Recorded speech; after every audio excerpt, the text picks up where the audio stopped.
Had no knowledge about nothing that was going on. I was going to see my uncle and going to get dropped back off at my house. All right. Um, I'm from the country, and matter of fact, I even have an AR-15. There's no way I can hide my AR-15 under a front seat. What a classic Pete Freeman or Louisiana line. I also have an AR-15. That's great. Only in Louisiana, maybe a couple other states. But anyways, it's a parole revocation hearing. And is he going to get locked back up? Let's find out. All right, good morning. The Committee of Parole is reconvening. We're at St. Bernard Parish Jail. It's 11:20 a.m. on March the 20th, 2024. With the officer there at St. Bernard, please introduce yourself. So you're accused of violating the conditions of your parole. I'll read the allegations, after which you'll enter a plea of guilty or not guilty. And Mr. Freeman, seated to my right, will be asking you some questions about your plea. Okay? Okay. You're accused of violating condition number 4, and it states you failed to refrain from criminal activity on October 31st, 2023. You were arrested by the St. Bernard Parish Sheriff's Office when you were charged with felon with a firearm, illegal possession of stolen things, and contraband. On January 3rd, 2024, the charges were refused. So how do you plead to violating condition number 4? Not guilty. Okay. Then we have condition number 5, which states you violated this condition as evidenced by your arrest on October 31st, 2023 by the St. Bernard Parish Sheriff's Office when you were charged with felon with a firearm. How do you plead to violating number 5? Not guilty. And lastly, we have number 10. You are $1,147 in arrears for monthly supervision fees and have not made a payment since November 22nd, 2022. How do you plead to that violation?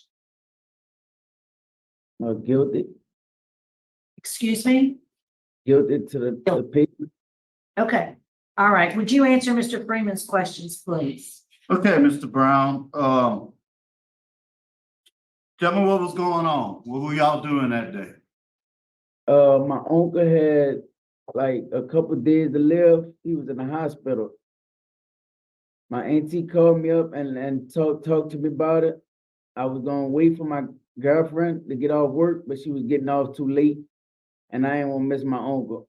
So my auntie come pick me up and bring me to the hospital. But on the way there, her boyfriend got a back problem. So on our way back, she asked me to drive the U-Haul that they was in back to my house. But on the way there, she asked me, can I stop at Walmart for her? Mind you, I don't know nothing about the U-Haul or nothing. I'm thinking it's good. This is my auntie, like. So I bring her to Walmart. On our way through Chalmette, we get stopped by the police. I didn't know what was going on. I'm confused. The people about to shoot me because I'm not knowing what's going on. I get out the car wondering what's going on. But the whole time they said the U-Haul was stolen or something.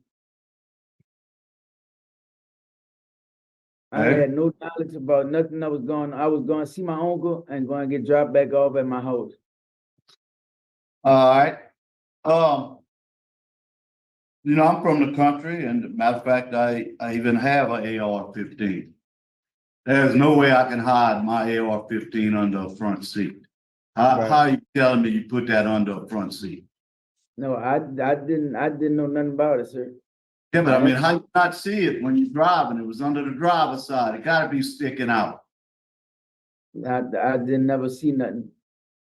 You never saw that gun sticking out under the seat. I promise. I never. I've been home a year, almost 2 years. I ain't been into nothing. I work every day.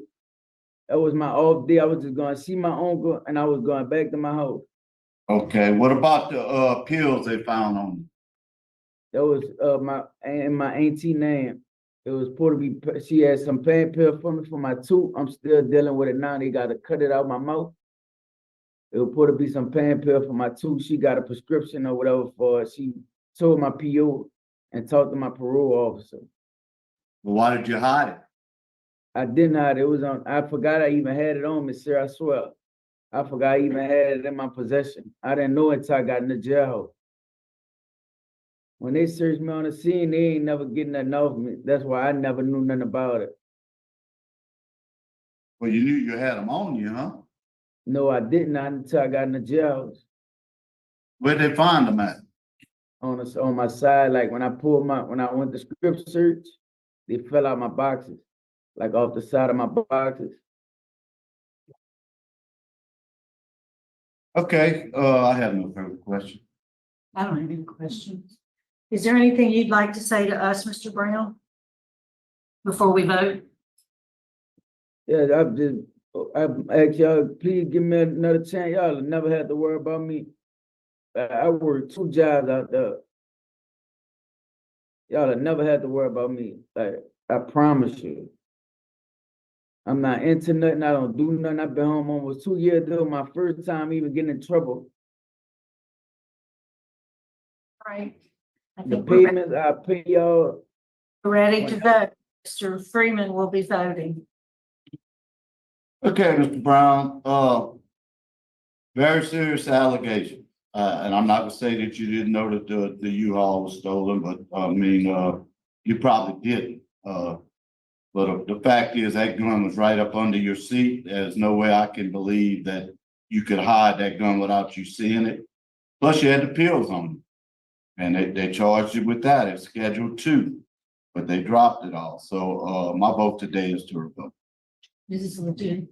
You know, we didn't even discuss the fact that you had already had a positive drug screen, you know, so in September.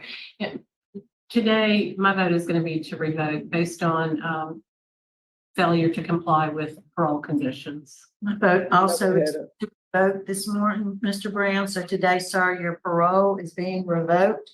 You'll have the opportunity to reapply for a re-parole. We'll send you information on how and when you can do that. Good luck to you, sir. Okay.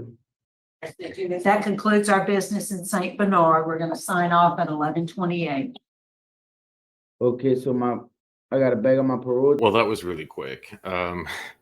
I've still got a kick over Pete Freeman. I don't know why. I'm not surprised that he would say he has an AR-15. I know Jesse just got one, so that was funny. We were just talking about that in the chat the other day. Yeah, buddy. But it's man, you can't be caught with all he was. There's certain things I don't quite understand. I don't know how much time he's back, and I don't know what he did. Richard actually put notes on this one. His name was so common that we couldn't find information without knowing what jail he was in. Now, Richard is still in the hospital. I don't have any update from him yet. Today is Friday, March 22nd at the time of this recording. So it's been since Monday, haven't heard anything. But it was kind of expected. We went into this knowing that I wouldn't really hear from him.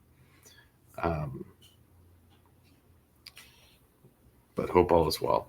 So I don't have anything to share really on this except going over the Louisiana legislation on what qualifies as parole revocation, and certainly firearm is one of those items. So being in possession of firearm or other prohibited weapons, that's an allegation of criminal act that's subsequently proven to be a violation of protective order pursuant to basically it's like a no-no.